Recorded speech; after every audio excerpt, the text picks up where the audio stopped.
In this video, you'll learn how to change your personal eBay account to a business account. This process will enable you to access additional features specifically designed for sellers operating under a business structure. Start by logging in to your eBay account. Once you are logged in, locate your profile menu, which is usually found in the upper right corner of the eBay homepage. From this menu, select the option labeled Account Settings.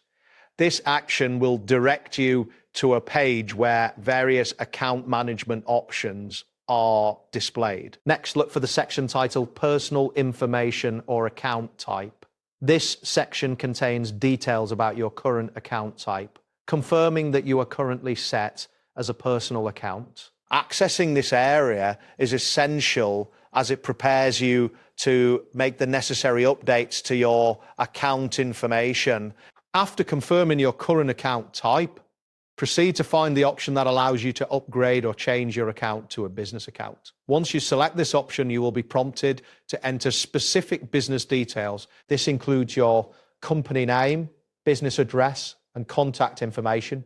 Depending on your country, you may also need to provide tax identification information. Providing accurate business information is crucial as it helps verify your account effectively. Once you have entered all the required business details, take a moment to review the information carefully. It is important to ensure that everything is correct before moving on. After confirming that all information is accurate, submit the changes.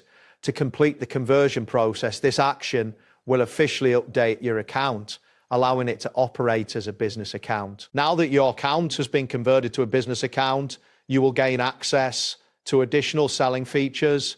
Business accounts can utilize advanced tools for inventory management and marketing strategies, enhancing your selling capabilities on the platform. This marks the completion of the account type update. That wraps up today's guide. Thanks for watching and catch you in the next tutorial.